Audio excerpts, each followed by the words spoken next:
Bismillahirrahmanirrahim. Assalamualaikum warahmatullahi wabarakatuh. Waalaikumsalam warahmatullahi wabarakatuh. Dan selamat siang ibu-ibu semua. Ya, terima kasih banyak atas kesempatan ibu-ibu ya untuk hadir dalam pemaparan RTL saya. Yang terhormat Ibu Kepala Sekolah TK Harapan Bunda juga Dikti dan rekan-rekan guru yang saya hormati, serta di sini ada perwakilan parenting dari TK Harapan Bunda juga Dikti. Hari ini saya akan memaparkan rencana tindak lanjut program sekolah komunitas belajar Bunda Belajar. Kita punya komen itu namanya Bunda Belajar. TK Harapan Bunda Ujung Kalimti. Jadi saya di sini akan membawakan program pembelajaran SEM, pembelajaran Sport Education Model, yaitu lomba lari estafet. Oke, adapun latar belakang dari program ini, ya, pada anak usia TK, anak-anak berada pada tahapan perkembangan yang sangat penting, di mana mereka mulai mengembangkan keterampilan motorik kasar, sosial emosional, dan kemampuan berinteraksi dengan teman sebaya, serta belajar mengikuti aturan atau instruksi atau perintah dari orang dewasa ataupun temannya. Lomba lari estafet ini sebagai bentuk permainan olahraga yang melibatkan kerjasama tim, sangat relevan membantu anak-anak belajar tentang pentingnya saling mendukung dan bekerja sama. Ya, bekerja sama itu dalam mencapai tujuan bersama. Kegiatan ini tidak hanya mengedepankan aspek olahraga, tetapi juga memberikan kesempatan bagi anak-anak kita untuk bekerja sama dan belajar dalam tim, ya, meningkatkan keterampilan motorik serta memperkenalkan nilai-nilai sportivitas dan kerjasama. Ya, yang dimaksud SEM itu yaitu Sport Education Model adalah suatu model pembelajaran yang digunakan dalam pendidikan jasmani untuk mengembangkan fisik, pemahaman olahraga serta nilai-nilai sosial melalui partisipasi aktif dalam pengalaman olahraga. Jadi yang dimaksud SEM itu pembelajaran itu betul-betul dalam kehidupan nyata. Jadi anak-anak mempraktekkan gerakan-gerakan dasarnya dan melakukannya dalam kegiatan kompetisi atau lomba. Jadi benar-benar anak-anak melakukannya. Terus SEM ini menekankan pentingnya berbagi peran dalam sebuah penyelenggaraan pertandingan. Peserta ini dapat memainkan peran sebagai pelatih, pemain, wasit, pencatat pertandingan, panitia pertandingan, dan supporter. Dalam proses pembelajaran ini, murid dihadapkan pada situasi yang mencerminkan kehidupan nyata di dunia olahraga. Selain itu, saya mengajarkan siswa anak didik untuk berkolaborasi, bertanggung jawab secara individu atau kelompok. Jadi nanti di sini pada saat SEM, pada saat kita aplikasikan ini program, anak-anak itu akan berbagi peran. Jadi ada yang jadi atletnya, ada yang jadi wasitnya, ada yang jadi panitianya, ada yang jadi manajernya, ya. Jadi seperti para perlombaan orang dewasa, ya. Kalau ada pertandingan bola, ada pertandingan bola, ada manajernya, ada pelatihnya, ada penontonnya. Ya, seperti itu yang kita akan lakukan. Adapun tujuan program ini mendukung perkembangan anak secara holistik atau menyeluruh dengan memberikan pengalaman berharga tentang kerjasama, disiplin, tanggung jawab, dan sportivitas. Terus yang kedua, meningkatkan minat dan partisipasi peserta didik dalam kegiatan olahraga, menumbuhkan rasa percaya diri dan semangat berkompetisi. Yang ketiga, mengajarkan berbagai peran dalam suatu kompetisi olahraga yang berlangsung sesuai dengan kenyataan sebenarnya. Diharapkan anak tidak hanya menjadi atlet yang terampil, namun juga memahami dan mengaplikasikan nilai-nilai sosial yang penting dalam kehidupan sehari-hari melalui pengalaman olahraga. Dan yang terakhir, membentuk anak didik menjadi individu yang sehat, memiliki kemampuan fisik yang kuat, memiliki karakter yang baik, disiplin serta menjalin kerjasama yang baik dan antara anak didik dan guru.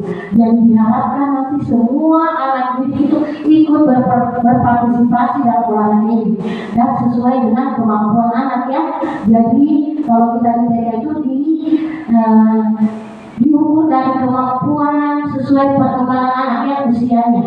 Nah, terus ini adalah capaian program.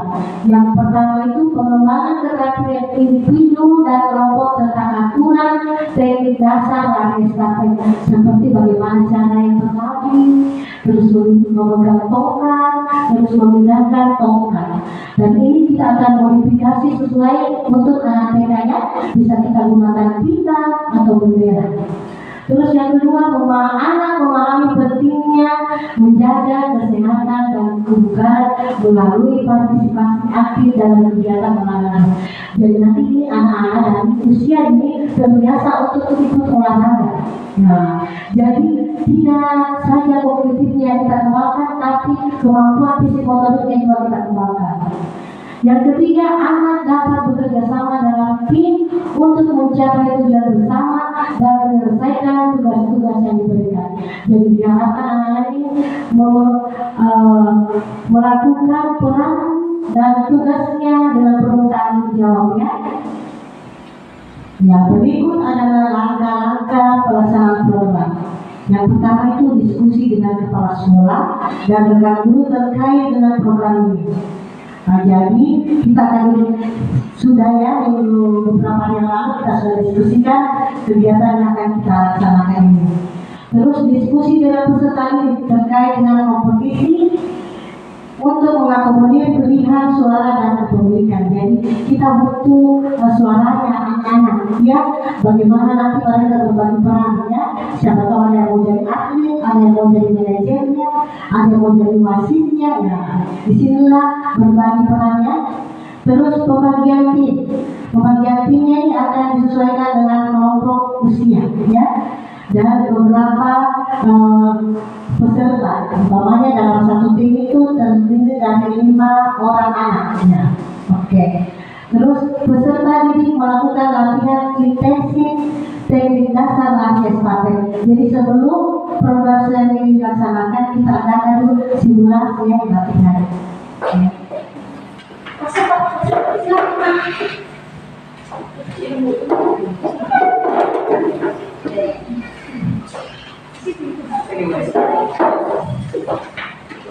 Yes.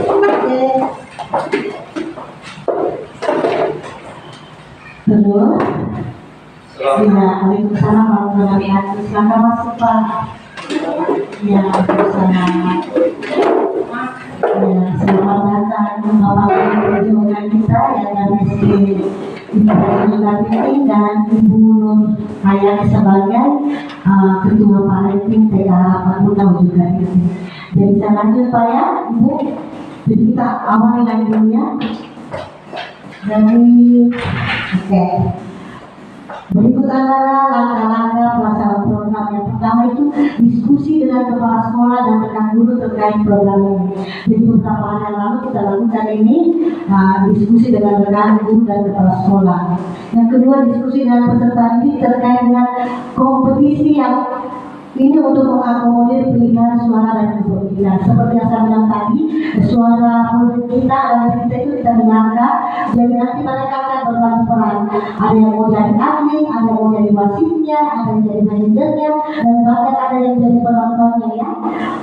Oke, terus pembagian tim ini disesuaikan dengan kelompok usia, kelompok A dan B. Peserta ini melakukan latihan intensif teknik dasar lari estafet ya. Jadi sebelum kita lakukan pelaksanaan absen ini, kita adakan simulasi latihan agar anak-anak menguasai teknik dasar lari estafet. Dilanjutkan dengan pembentukan panitia pelaksana, persiapan perlengkapan lomba, sosialisasi lomba kepada peserta didik dan orang tua murid. Ini bisa dilakukan di WA, grup, Facebook, Instagram ya, mengenai lomba yang akan kita adakan. Terus persiapan pelaksanaan lomba seperti latihan dan simulasi yang saya sampaikan di atas. Terus guru dan peserta didik melakukan evaluasi dan evaluasi setelah melakukan kegiatan seminar nanti. Adapun hasil yang diharapkan dari program SEM ini yaitu terciptanya pengalaman belajar yang menyenangkan dan bermakna bagi peserta didik dan meningkatkan keterampilan individu dan bekerja sama dalam tim serta mengembangkan sikap, sportivitas dan etika bermain yang positif. Jadi diharapkan nanti pada program SEM yang lomba legislatif ini anak-anak kita bisa kembangkan kerjasamanya ya, kerjasama dalam tim. Terus ini kan sesuai kehidupan nyata dia yang langsung melakukan. Jadi ini akan jadi pengalaman yang bermakna bagi anak-anak kita. Ya, berikut struktur program dan mitra dalam komunitas remaja. Struktur program SEM Sport Education Model ini baru pertama kali dilaksanakan di sekolah kita. Data ini baru saya dapatkan di kegiatan diseminasi PKB PJOK ya. Jadi baru saya juga baru dengan program ini dan saya berharap bisa dilaksanakan dengan baik di sekolah kita. Semua peserta ini terlibat dalam kegiatan ini. Yang rencananya kompetisi ini akan dilaksanakan selama 4 hari. Jadi kita ambil di bulan Desember karena di akhir bulan November ini ada kegiatan pilkada ya. Jadi akan ada orang-orang yang sibuk mengenai pilkada. Jadi saya ambil bulan Desember di minggu pertama. Kita mulai dari tanggal 4 sampai 7 Desember tahun 2024. Tahap persiapan atau pembentukan tim dan latihan itu dilaksanakan 2 hari, 4 sampai tanggal 5 Desember 2024. Tahap pelaksanaan lomba tanggal 6 Desember 2024 dan tahap evaluasi refleksi tanggal 7 Desember 2024. Ya, jadi secara keseluruhan struktur program SEM ini dirancang untuk melibatkan seluruh komponen sekolah dari parenting terlibat, anak didik, guru, kepala sekolah akan terlibat semua. Ini upaya menciptakan kegiatan yang berkualitas dan berkesan bagi peserta didik kita. Jadi dengan adanya kerjasama yang baik antara guru, peserta didik, orang tua dan pihak sekolah, diharapkan program ini berjalan dengan sukses, baik, lancar dan bermanfaat bagi semua pihak. Berikut adalah pernyataan kapasitas yang dimiliki sekolah atau sekolah. Jadi setiap sekolah itu memiliki aset. Jadi jangan kira kita tidak punya aset ya. Kita punya beberapa aset ya. Dalam pelaksanaan program ini kami memiliki beberapa aset. Aset manusia itu ada kepala sekolah ya, yang mendukung penuh kegiatan SEM Sport Education Model. Terus ada wali kelas atau guru kelas yang selalu mendampingi dan memantau anak didiknya. Terus ada guru penjaga ya, kalau biasanya guru penjaga. Ketika kita sekarang sudah ada guru penjaganya yang memiliki kompetensi baik dalam membimbing pembelajaran penjaga ya. Terus anak didik yang akan jadi pemain peserta yang akan antusias mengikuti kegiatan ini. Terus ada aset sosial, yaitu kerjasama dengan komunitas sekolah, parenting, orang tua peserta didik. Terus ada lingkungan alam ya, lingkungan alam yang luas dan aman. Apalagi di sekitar kita ini ada lapangan sepak bola ya, jadi itu bisa kita gunakan untuk olahraga. Terus aset sarana dan prasarana, ya bangunan sekolah, perlengkapan rumah, ya. Aset finansial, ya dana yang bisa kita gunakan itu dana BOP sebagai sumber pendanaan setiap kegiatan peserta didik. Juga bisa dari dana lain, boleh sumbangan orang tua murid ya, bisa juga kita cari sponsor. Terus aset agama dan budaya. Saya kira karakteristiknya orang masyarakat ujung Kati itu suka olahraga ya, makanya ada lapangan sepak bolanya, juga religius ya. Jadi karakteristik masyarakat budaya ujung Kati itu yang religius dan selalu berolahraga. Ya, terus ini ada rencana evaluasi. Setelah melakukan program SEM nanti, kita akan melakukan diskusi dengan guru tentang pelaksanaan SEM ini sebagai pendamping, pembimbing dan pemantau. Yang kedua, melakukan refleksi bersama anak didik yang menjadi subjek dari program ini. Terus yang ketiga, analisis tentang terhadap berjalannya tugas dan peserta didik berdasarkan rubrik dan portofolio yang telah ditetapkan untuk perbaikan pelaksanaan SEM berikutnya. Jadi setiap kegiatan itu kita harus adakan evaluasi, refleksi dan umpan balik dari guru maupun peserta didik. Ya, adapun kemungkinan tantangan yang akan kita hadapi dalam melaksanakan program SEM ini dan solusinya yaitu peserta didik yang mungkin belum maksimal dalam memahami dan melaksanakan peran masing-masing. Mungkin anak didik itu belum paham betul, apalagi anak usia ini masih TK, jadi memang harus didampingi sama gurunya ya. Bagaimana mereka melaksanakan peran masing-masing, pokoknya berperan sebagai wasit, jadi manajer, jadi atletnya ya. Solusinya dengan memberikan arahan dan penjelasan yang jelas kepada anak didik mengenai perannya masing-masing. Jadi disinilah tugasnya guru ya, untuk mendampingi anak-anaknya ya, bagaimana caranya agar anak-anak dapat memahami peran mereka dalam pelaksanaan SEM ini. Yang kedua itu kendala cuaca buruk ya, karena sekarang ini sudah memasuki akhir tahun, jadi cuacanya itu biasa hujan, biasa tiba-tiba panas, tiba-tiba hujan ya. Rencana solusinya itu kita buat rencana, mungkin bisa kita laksanakan di dalam ruangan yang luas ya. Oke, yang ketiga keterbatasan anggaran. Ya, solusinya umpamanya dana DOP sudah tidak bisa digunakan lagi, sudah dipakai untuk program lain ya, bisa kita ambil dari sumbangan orang tua murid, atau dari guru, atau bisa juga kita mencari sponsor ya.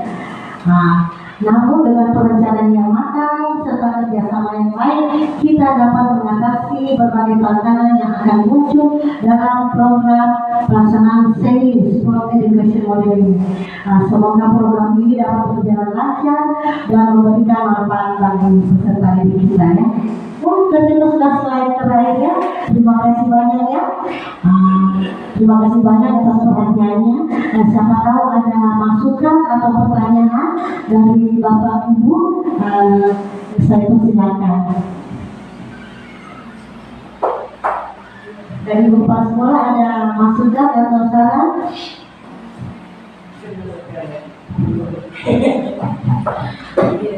Terima kasih. Saya anggap model dari SEM ini sangat bagus karena anak-anak secara langsung terlibat di dalam satu bentuk kegiatan yang selain mengasah fisik motorik, kerjasamanya juga sangat bagus. Untuk itu masukan dari saya yang sebaiknya program SEM ini bisa dimasukkan dalam kegiatan modul ajar atau karena kegiatan rutin yang bisa kita laksanakan. Kapan bisanya puncaknya itu bisa diambil di puncak tema juga dalam kegiatan besar-besaran yang ada di sekolah. Kemudian tadi terkait juga dengan parenting.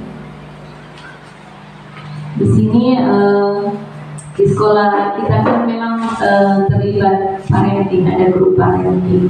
Jadi setidaknya secara langsung juga orang tua bisa terlibat langsung berkegiatan dengan peserta didik atau anaknya masing-masing yang terlibat di sekolah ini. Iya, seperti itu. Mungkin ada masukan lain dari orang tua atau rekan-rekan guru.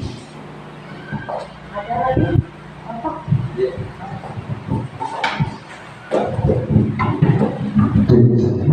Bismillahirrahmanirrahim. Assalamualaikum warahmatullahi wabarakatuh. Saya mewakili guru PJOK dari SD Pusat Pariting sekaligus orang tua siswa. Meskipun sudah kurang lebih satu bulan saya tidak hadir, sebenarnya ini menjadi tantangan pribadi bagi saya karena awalnya itu dia rajin. Mungkin ada anunya dia dari pribadinya sendiri sampai seperti itu, tapi saya tidak pernah berkecil hati, tetapi meskipun di rumah dia tetap menyanyi, kemudian berolahraga yang mungkin sekarang masih sudah dipelajari oleh SD, tetapi dia sudah memperhatikan seperti itu. Saya masuk ke sedikit, ternyata kan melakukan kegiatan seperti ini yang utama itu adalah pendanaannya, itu pendanaan yang utama. Langkah baiknya itu kalau misalnya kita hadirkan dari semua orang peserta didik menyetujui kegiatan seperti ini, karena sedikit banyaknya kan harus ada sumbangan dari mereka. Kemudian kalau terkait dengan dana lagi, kalau misalnya menginginkan sponsor itu harus ada juga dari pemerintah desa setempat, itu seperti itu. Karena apa yang kita lakukan ini bagaimana supaya, kan ini bertentangan sebenarnya dari kurikulum yang ada. Ya kalau kita biarkan anak-anak seperti ini, mereka akan seenaknya seperti itu. Lantas sekarang ini yang kita lakukan adalah bagaimana kita memberikan pembelajaran dan pengajaran itu yang berpihak pada murid. Yang berpihak pada murid di sini dalam artian adalah bagaimana kita memberikan kebebasan kepada mereka, tetapi nantinya jangan sampai apa yang kita harapkan ini tidak tercapai. Artinya kita capek mengajar, anak-anak capek berolahraga, tetapi apa yang mau kita harapkan itu tidak tercapai. Ini yang kita takutkan sebenarnya. Kalau dari sisi situ